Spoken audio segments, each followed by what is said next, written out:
So in my last video, I was reading a book by Rick DeFore. This time I'm reading a book by Daniel Coyle. It's about the culture code. And it's about how we as an organization operate and what kind of culture we like to have.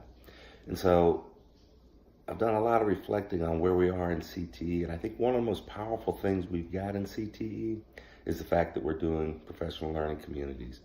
Now, are we doing them to the top degree? Shoot, no, we got a long way to go. But I got to tell you, you guys are moving along at a pace that I'm pretty proud of, and a pace that I think we could hold up to anybody. It's not easy doing what we're doing in the way that we're doing it across campuses and across school levels and all of those kinds of things. But the beauty is we're doing it. We're having great conversations. We're making great forward progress. We're looking at the 4 questions. What do kids need to know? How do we know they got it? What are we going to do if they don't get it? And what are we going to do if they already come in with it? And so I think that the vocabulary is becoming more common. We're beginning to talk the same language to each other. We're beginning to make real progress, but it's still a long way to go, and it's still a lot of hard work. But you're here and you're willing to do that work, and that says a lot. It says a lot for CTE. It says a lot about you.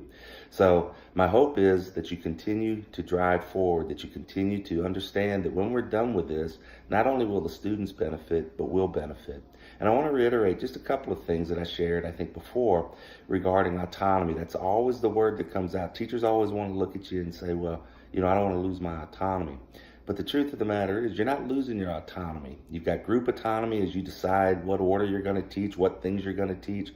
And you've got individual autonomy when you decide how you're going to teach. And that's important. It's important because one of the greatest benefits of a professional learning community is we begin to learn best practices. Because we have common assessments, because we have those things that we can look at and measure accurately, we can say, hey man, look, I was singing and dancing and I got 98% of my students across the line. The other guy says, hey, I was using technology and I got 47% of mine across the line. Well, that gives you an opportunity to learn how to sing and dance. It gives you an opportunity to figure out what can I do better to get better results for my students. Because I was having a conversation this week, and one of the things that came up was someone said, well, I taught the kids. And I said, well, did the kids learn? And they said, well, no, that's my problem. I'm frustrated. The kids just don't pay attention to what I'm doing. And I said, well, then you really didn't teach. Teaching is a crazy word because sometimes people interpret teaching as standing up and delivering information. What we're focused on isn't teaching at all. We're focused on learning. And when you're focused on learning, it changes the paradigm because your measurement is no longer what I taught. Your measurement becomes what students learn.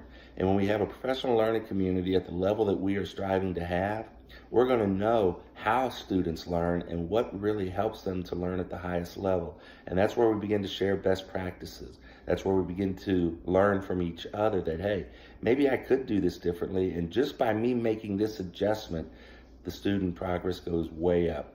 So I appreciate y'all being together. I appreciate you working so hard to do something that I know is extremely uncomfortable. But I promise you, when we get to the other side of this journey, when we really become a true professional learning community, you're going to find that it was worth the work. And more importantly than that, your students are going to find that they learn so much more because of the efforts you put into this.